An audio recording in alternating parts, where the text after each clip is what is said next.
tinha pensado vos dizer não é uma intervenção longa, é fazer alguns pontos importantes que estão hoje em cima da mesa e não têm sido suficientemente debatidos nos meios de comunicação social e à esquerda também.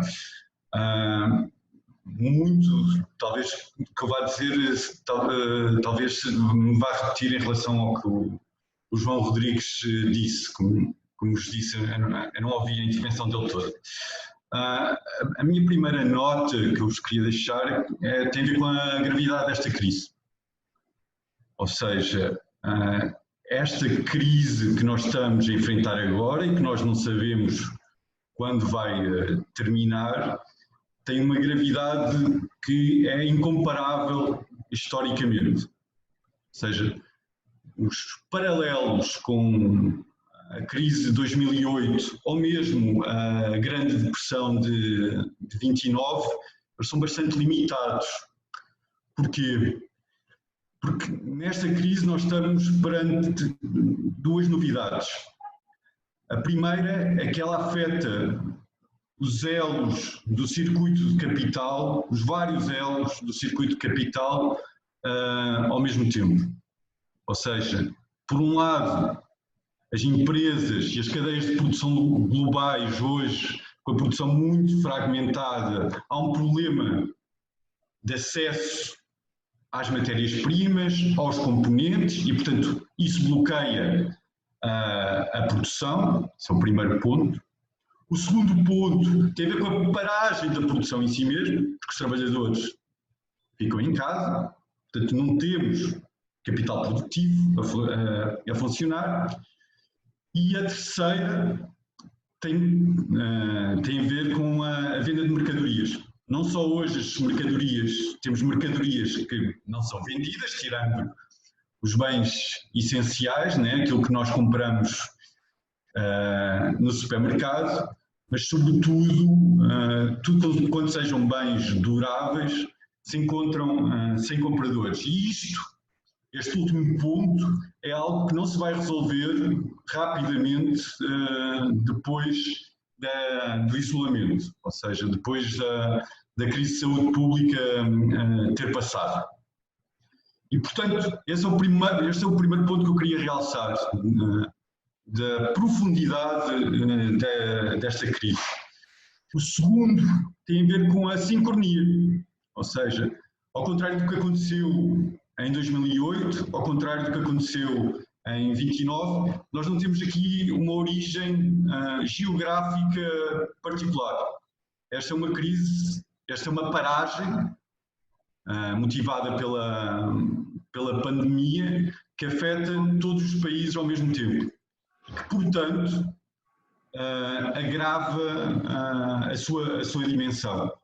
Por isso é muito difícil, para mim, e acho que para qualquer economista, prever a dimensão da crise. Agora, que ela qualitativamente e obviamente quantitativamente vai ser mais grave do que nós conhecemos, para mim é razoavelmente claro, pelos dois motivos que eu apontei.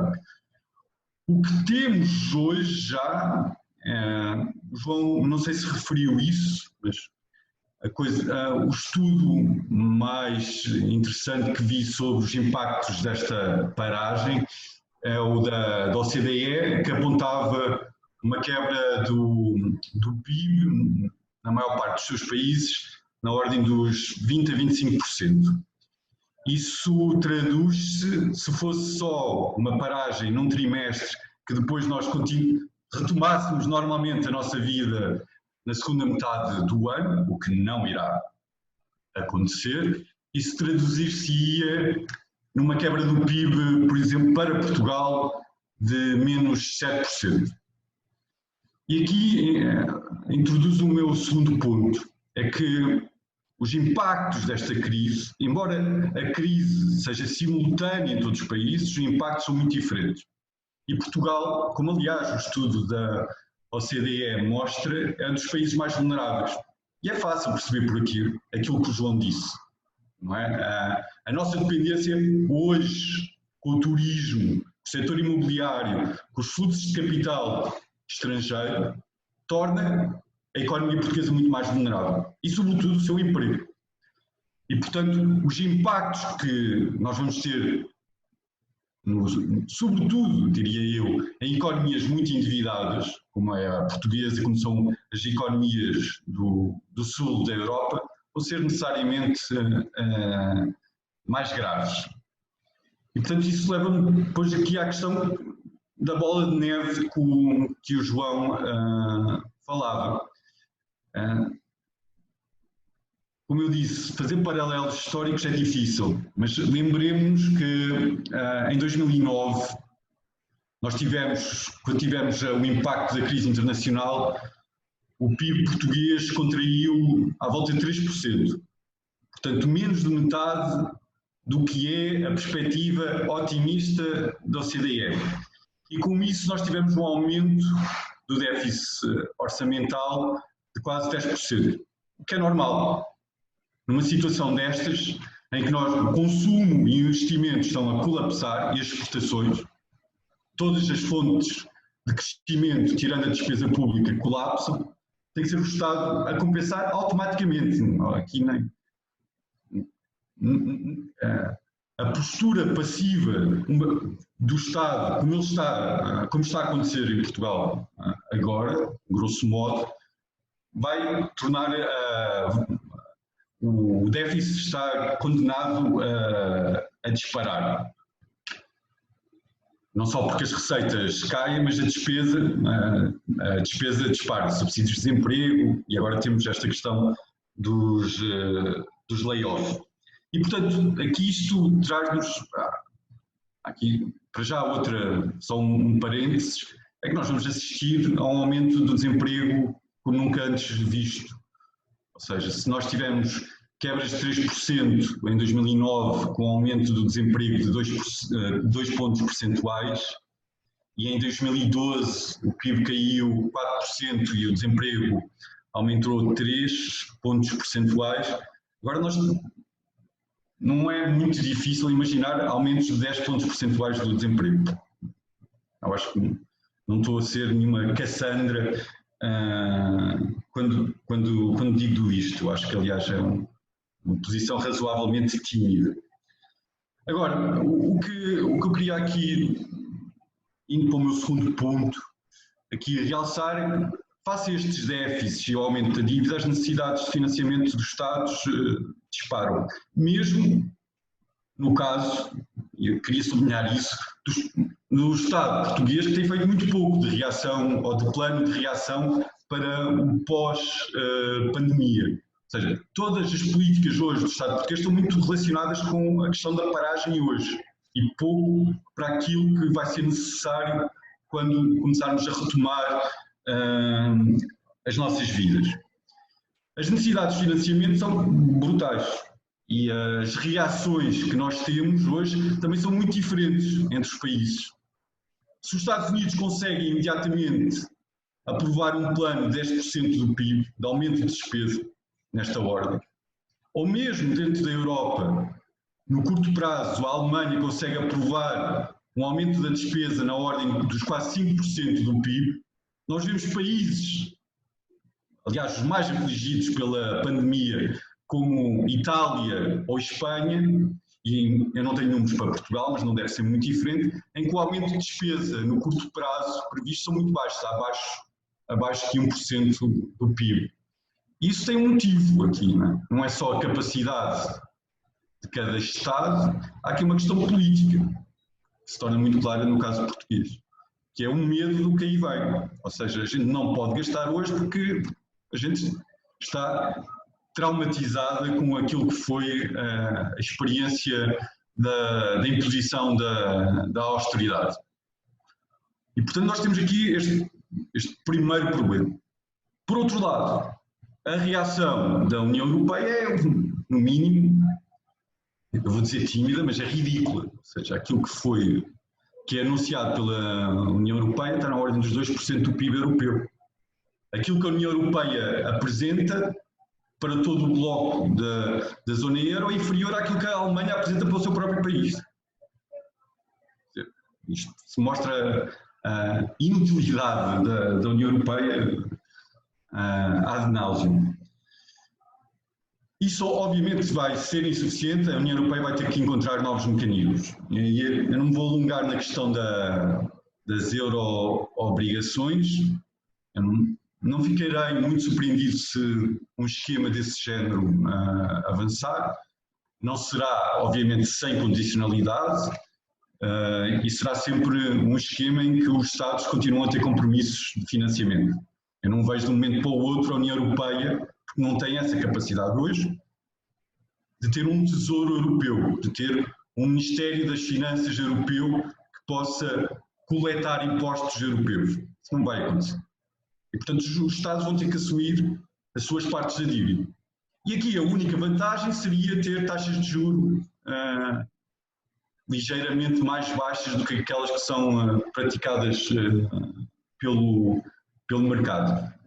Mas, portanto, aqui é um pouco anacrónico. Aquilo que é apresentado hoje como solução para a crise, à esquerda, que é esta questão das euro-obrigações, era aquilo que foi apresentado em 2011, quando as taxas de juros estavam a disparar. Quando havia uma divergência de taxas de juros entre o Sul e o Norte da Europa. Isso hoje está razoavelmente controlado devido à ação do Banco Central Europeu. Não porque o Banco Central Europeu esteja interessado em ajudar os países do Sul, mas porque sabe que, se essa diferença aumentar, o euro acaba. E, portanto, nós temos o segundo, isto leva-me ao segundo braço da intervenção europeia, que já não tem a ver com a Comissão ou o Conselho Europeu, mas tem a ver com a intervenção do BCE nos mercados. Ou seja, o BCE anunciou um pacote de quase 1 bilhão de euros de compras de títulos de dívida privada, mas sobretudo pública. E isto é uma oportunidade para os Estados, sem dúvida. Ou seja, os Estados europeus conseguem-se hoje endividar a preços bastante baixos, a taxas de juros bastante baixas.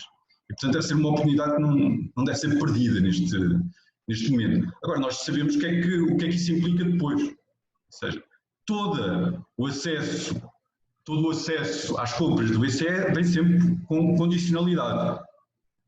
Não por acaso, só agora, nesta situação de emergência, é que a Grécia foi incluída no pacote. Até então nem estava. E, portanto, nós temos este balão de oxigênio de curto prazo com o BCE, mas eu receio, dada a dimensão da crise, que aquilo que está anunciado pelo BCE não seja suficiente. E nós temos indícios dessa insuficiência hoje mesmo, não é?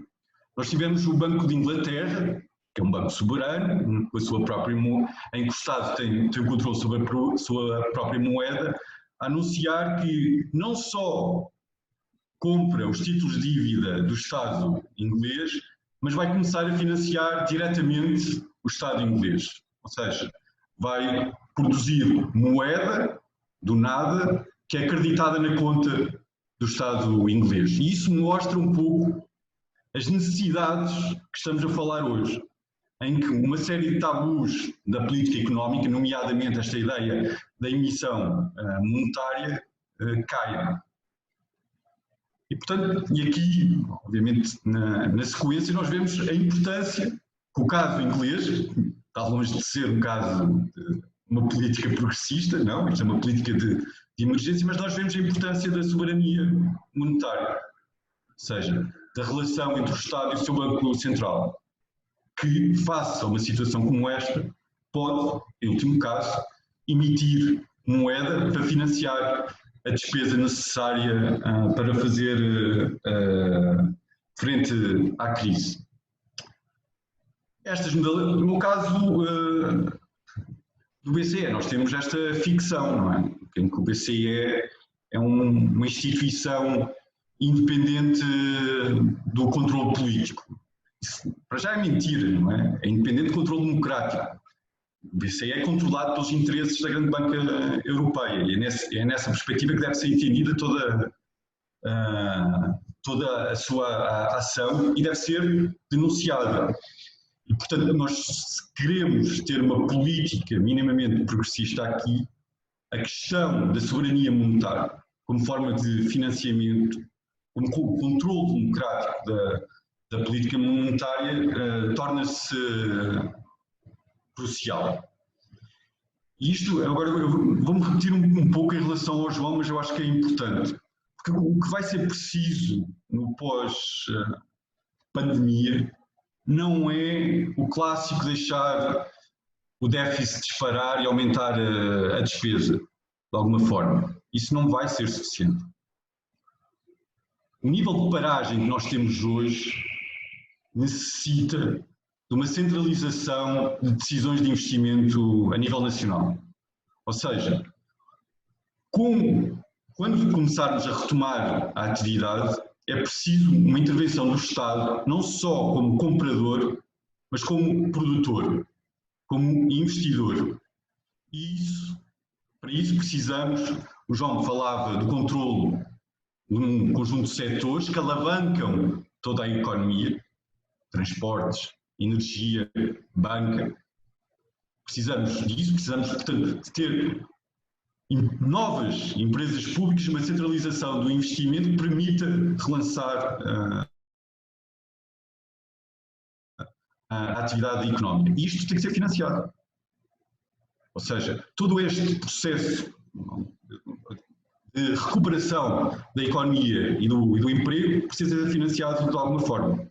Isto, um programa deste género, que tenha como objetivo a criação de emprego de qualidade a médio e longo prazo, não é possível dentro do quadro da União Europeia. Parece-me claro. Não só do ponto de vista monetário, da recuperação da soberania, para fazer face a esta emergência de financiamento, mas chamando a atenção para outra coisa que o João falava, que é, nós temos que recuperar a ideia de planeamento económico, daquilo que é que queremos produzir, o que é que achamos importante produzir nacionalmente. E isso vai contra, e aqui acabo tentando responder à primeira pergunta do Pedro, isso vai contra a essência do que é a União Europeia. A União Europeia, desde a sua origem, é uma construção do mercado europeu, de uma economia europeia que tem toda aquilo que se chama o acquis communautaire, né? Tem toda uma regulação que permite um mercado único. A ideia da Europa como um único mercado. Qualquer tipo de política industrial, qualquer tipo de planeamento vai ser sempre no futuro entendido como uma violação dos princípios do mercado único. E, portanto, esse tipo de confronto com a União Europeia não é só uma questão financeira, é uma questão de princípio.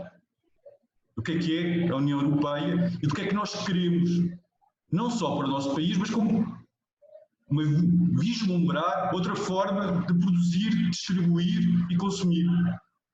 E isso, com isto termino. Isso é na esquerda, isso devia estar sempre na nossa cabeça, não é? Como podemos repensar a forma como a economia está organizada, favorecendo quem?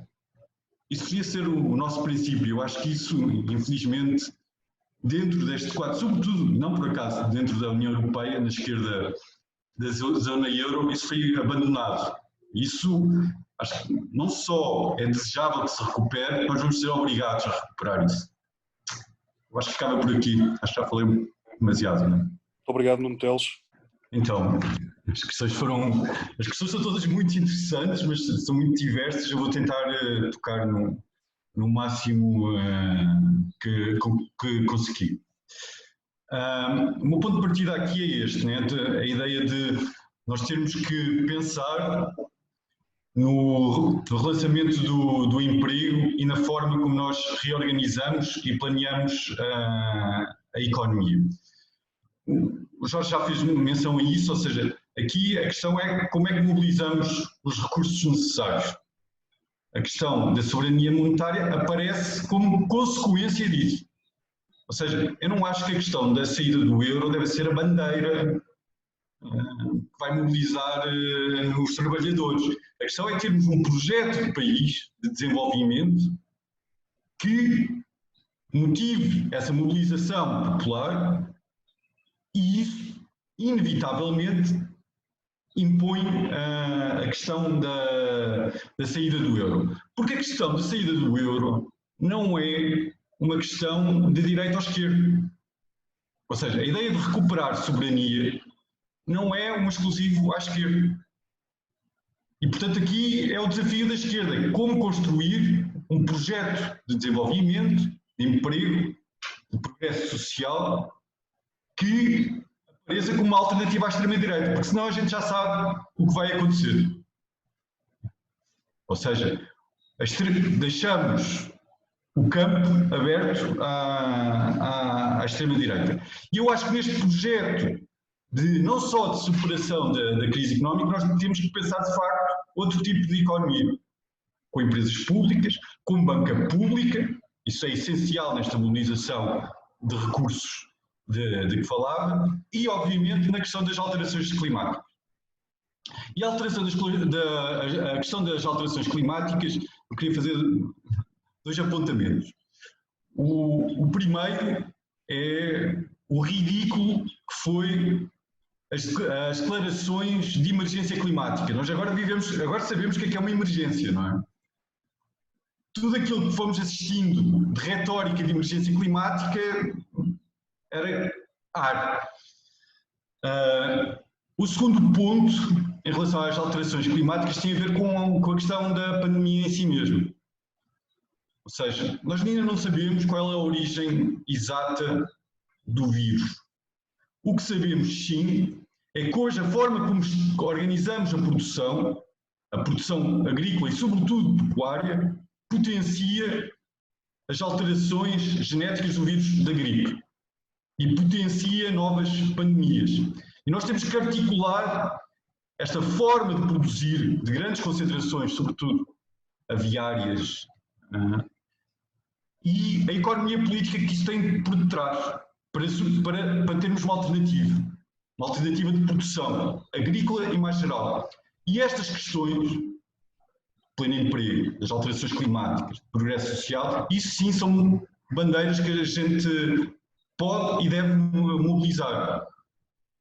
A questão monetária, que é uma questão sempre complicada, aparece como consequência. Mas voltando a uma expressão que os economistas gostam muito, que é a saída do euro é uma condição necessária, mas não é suficiente. Nós precisamos mais do que isso. Pegando só mais em alguns pontos.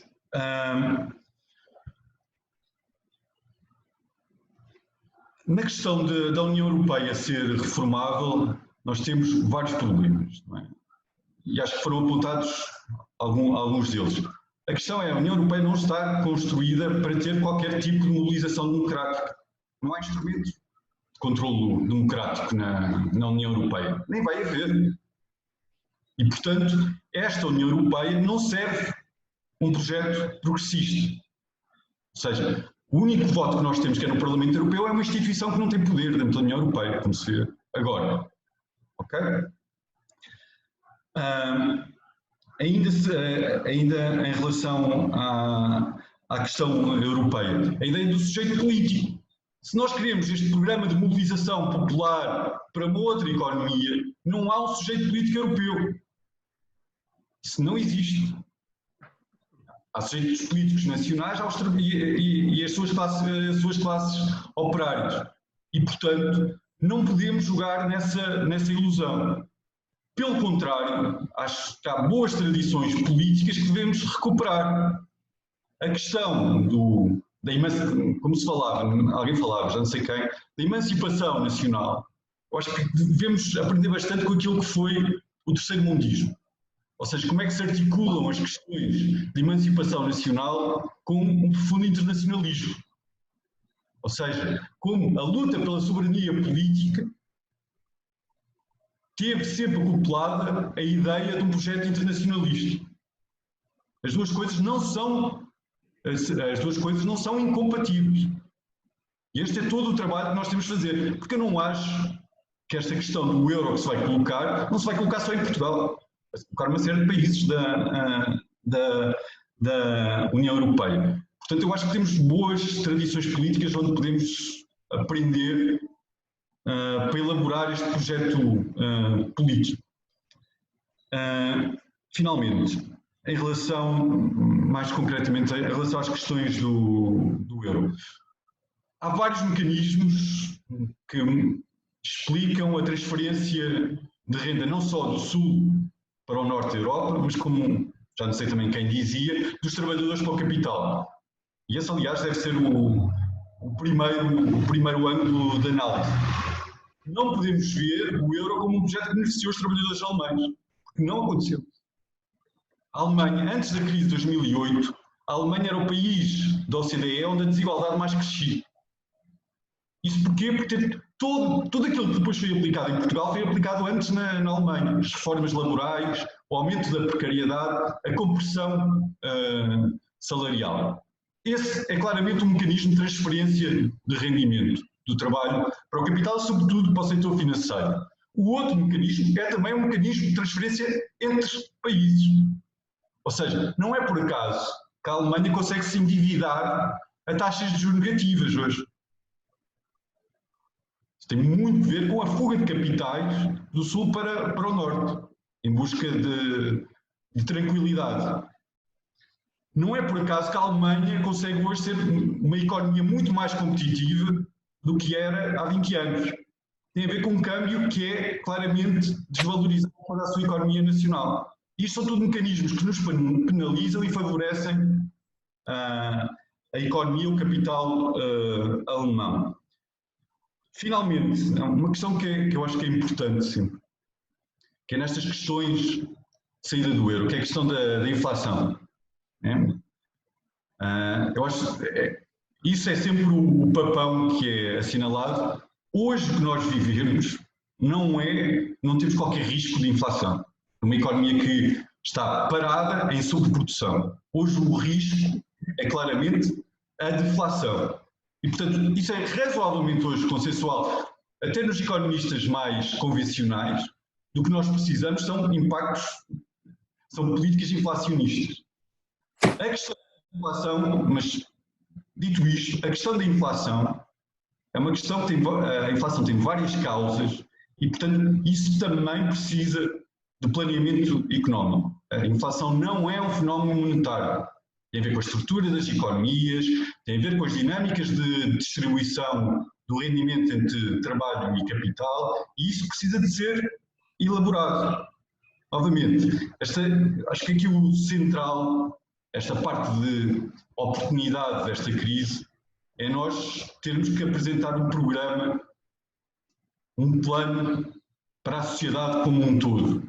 E aí a esquerda está melhor equipada que qualquer outra tradição política. Já aprendemos muito historicamente. Agora, e com isto termino, não podemos confundir o planeamento com a economia de guerra, que é uma metáfora que tem sido muito utilizada. As economias de guerra são planeadas, mas são planeadas na perspectiva de um inimigo externo que mobiliza todo um país. Isso não vai acontecer em Portugal ou em qualquer outro país. Porquê? Porque há interesses domésticos, interesses nacionais que não alinham neste projeto. Daí, recuperando o que eu estava a falar, a necessidade de mobilização popular e democrática num projeto destes. Não é uma economia de guerra. É uma economia ao serviço das pessoas. E é isso que tem que servir de mobilização à esquerda. E é isso que temos que pensar coletivamente. Eu disse que ia acabarmos com isto, termino mesmo. A economia não pode ser deixada aos economistas. A economia não pode ser um aspecto técnico que só economistas entendem. Isto implica não só uma pedagogia, mas também uma aprendizagem dos economistas, todos nós. E com isto terminar. Eu agradeço muito o convite. Eu gostei muito de estar de estar aqui. Deixa-me só fazer uma pequena nota de autopromoção descarada.